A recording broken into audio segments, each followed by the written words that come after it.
Eu costumava acordar às 5 horas da manhã para malhar. Já descobri com mais jovens que pega muito mal a gente falar malhar hoje em dia, né? Hoje em dia a gente fala que vai treinar.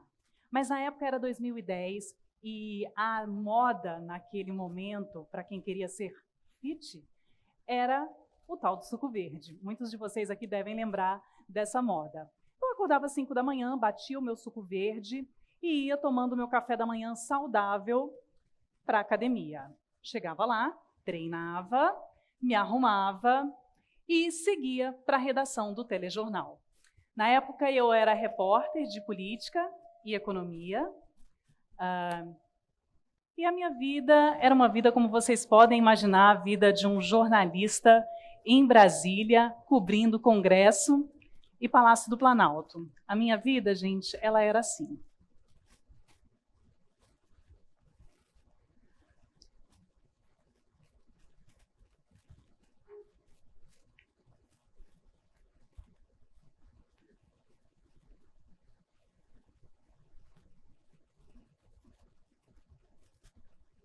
Bem tranquila.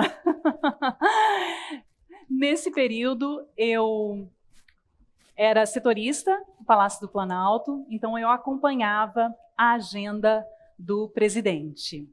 Aquele glamour, né? Aquela história, tá na televisão, cobrindo o Palácio do Planalto, em Brasília. Mal sabiam as pessoas que dentro da minha cabeça eu estava pirando. Eu estava extremamente cansada. No dia 14 de novembro de 2014, foi um dia muito importante para o Brasil, um dia onde 300 policiais federais estavam nas ruas cumprindo mandados de busca, apreensão e prisão. Mais de 20 pessoas foram presas naquele dia na Operação Lava Jato, e eu estava lá, já eram 10 horas da noite, exausta. Naquele dia, eu já vinha de uma rotina de 2 semanas sem folga, porque antes da Operação Lava Jato, o que aconteceu? O segundo turno das eleições. Então, eu estava no auge do meu cansaço. Eu comecei a sentir, no final daquele dia de trabalho, todos os sintomas de quem está sofrendo um infarto. Dor no braço, palpitação no coração, boca seca, desmaio. Na TV chegaram a chamar a ambulância, mas depois ficaram preocupados de não dar tempo. Parecia que realmente eu estava passando mal e era grave. Por isso, o motorista da TV me colocou no carro e me levou no hospital. Quando eu cheguei lá, gente, foi aquele atendimento de filme, sabe? Aquela coisa que abre a porta e tal, porque parecia realmente que eu estava tendo algo muito grave. O diagnóstico do médico plantonista naquele dia não era nada do coração. O que eu estava sofrendo era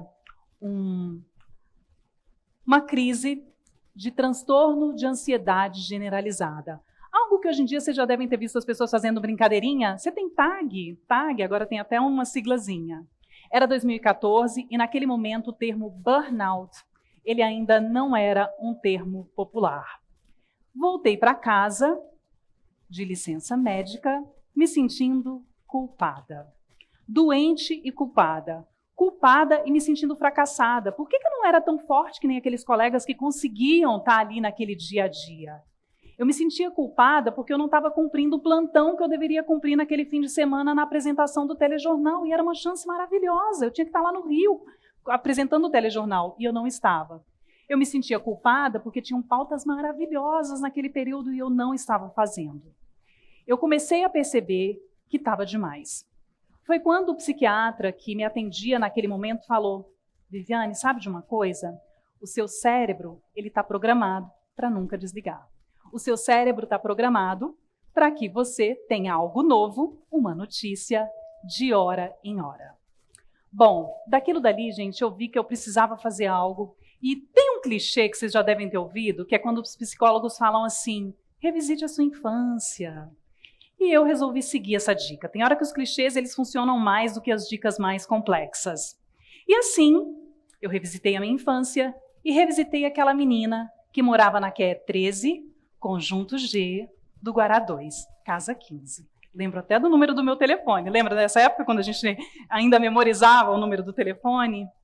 Eu era uma menina muito criativa, eu era uma menina que já gostava de me comunicar, de falar, de escrever, e tinha um programa que eu adorava naquela época, que era ir com a minha mãe, Anice Modas. Quem é do Guará aqui deve saber A Nice Modas é uma loja de tecidos que está lá há mais de 40 anos. A gente era atendida pelo senhor Elmo Gomes, que ainda está lá também atendendo a vizinhança, e eu ia lá com a minha mãe comprar tecidos. De lá, a gente passava na banca, da QE 15, do Guará 2, para comprar as revistas de molde. E ali, quando a gente voltava para casa, eu e a minha mãe, a gente costurava, ela muito mais do que eu, claro, muitos vestidos. E era uma diversão. E eu pensei, por que não transformar isso, que me dava tanto prazer na infância, em um trabalho? E eu resolvi que eu iria, sim, abrir um armarinho. Vocês precisavam ver a cara do meu pai, quando eu falei, pai, vou fazer uma transição de carreira. Vou abrir um armarinho. Ele, gente, não conseguia esconder a decepção. A minha mãe, bem mineira, do interior de Minas, de Buritis, falou, uai, Viviane endoidou mesmo. E uma parente, essa daquelas assim, bem mal intencionadas, toda família tem uma, né, gente? Virou para mim e falou, uai, mas como é que você vai viver de vender de meio em meio metro de fita? Falei, não sei, eu acho que vai dar certo. E foi assim que em 2018 eu abri a Casa da Vivi. Um espaço de manualidades, um lugar que as pessoas pudessem compartilhar esse amor pelas manualidades e um lugar que as pessoas pudessem se acalmar um pouquinho. Tanto que o meu lema, do Nunca Desliga, passou a ser sem pressa. É assim que eu levo a minha vida hoje em dia. E desde então, desde que eu fiz essa transição de carreira, eu ouço sempre o susto das pessoas, elas não conseguem disfarçar, quando elas fazem, sabe aquela pergunta, quando você está num lugar, numa rodinha, o que você faz? Aí eu respondo, sou tricoteira. As pessoas não conseguem disfarçar a cara delas de, mas não está colando a figura com o que eu imagino do que é uma tricoteira. Isso, gente, acontece porque os trabalhos manuais, o tricô, a costura, o crochê, o bordado, pelo menos aqui no Brasil, eles ainda são associados a algo de vó. Eu tenho cara de vó? Acho que não, né? Com algo de vó, com algo de gente aposentada, de gente fracassada, de gente que não tem o que fazer. Mas no meu dia a dia, o que eu vejo é algo muito diferente. Eu vejo advogadas, eu vejo médicas, eu vejo juízas, eu vejo jornalistas se dedicando às artes manuais.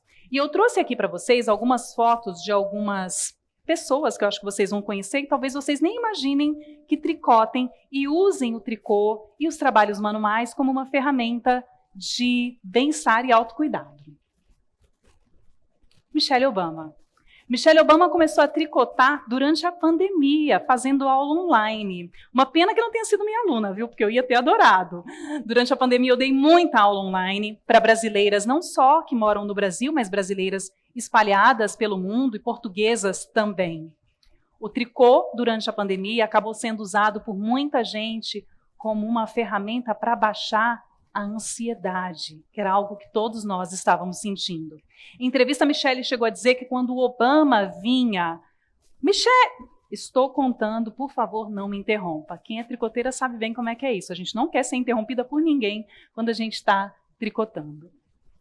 Angela Merkel, primeira-ministra alemã, fazendo ali o seu lindo crochêzinho. E olha, para quem entende, vê ali, ó, ela está segurando direitinho. Gente, isso não é fake, ela realmente sabe crochetar. Nossa diva, Marisa Monte, vocês sabiam que ela tricota? Normalmente, nas turnês, enquanto ela está ou nos aeroportos ou enquanto ela está no camarim, ela está ali fazendo tricô, ela faz crochê também. Outra tricoteira, gente, maravilhosa, Rita Lee, também tricotava. E não venham dizer que tricô é coisa só de menina, tá? Esse é Tom Daley, ele é um atleta do Reino Unido. Aqui ele estava em Tóquio, nas Olimpíadas, e essa foto, essa situação aqui chamou a atenção de muita gente, porque as pessoas que estavam fazendo a cobertura esportiva olhavam e falavam, gente, o que esse homem está ali fazendo? Sabe o que ele estava preparando, gente? Ele é atleta dos saltos ornamentais, plataforma de 10 metros. Ele estava preparando um case ali, olha, um porta-medalhas. Ele ganhou medalha de ouro, viu? O que significa que o tricô realmente serviu para alguma coisa, realmente acalmou o Tom Daley. Quando a gente tricota, ou quando a gente faz um trabalho manual que a gente já chegou no estágio que a gente já está com mais familiaridade com as agulhas, a gente consegue entrar num estado mental chamado flow. Alguns de vocês aqui já podem ter entrado em flow fazendo outras atividades. Por exemplo, quem dança muito bem ou quem toca um instrumento com muita habilidade.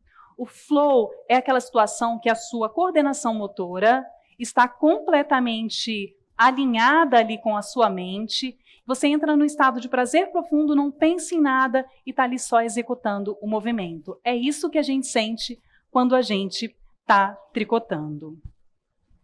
Bom, o legal do tricô, gente, é algo extremamente portátil. Então, você com uma bolsinha, ao invés de carregar o seu ansiolítico, você carrega as suas agulhas, você carrega os seus novelos, e no fim, ao invés de ter um burnout, que nem eu tive lá no passado, você vai ter uma manta, você vai ter um par de meias, você vai ter um cachecol. É algo realmente maravilhoso. E sabe aquela parente que falou lá se eu ia vender de meio metro de fita? Então, espero que ela assista essa palestra, porque o tricô, ele me levou muito mais longe do que eu imaginava. Essa aqui sou eu, bem felizinha, no Vogue, a maior conferência de tricô do mundo. Esse foi o segundo ano que eu fui convidada como palestrante e também para dar aulas. Esse evento, só esse ano, reuniu mais de 5.000 tricoteiros. Vocês já imaginaram que existia um evento na Times Square, em Nova York, em um hotel 5 estrelas, que reúne tanta gente assim, que gosta de tricô? Hoje, 5 anos depois de trabalhar e viver de vender meio metro de fita, meio metro de lã e também dar aulas de tricô, eu posso provar para vocês que o tricô e os trabalhos manuais, eles podem sim ser uma profissão, eles podem sim ser um trabalho. E para quem não quer trabalhar com isso, eles podem sim ser uma ferramenta maravilhosa de bem-estar. Então, o que eu gostaria de deixar aqui nessa noite como recado para vocês é: larguem um pouquinho a tela do celular. E se você estiver muito estressado, se dê uma chance para tentar os trabalhos manuais. Eu tenho certeza que só vai fazer bem.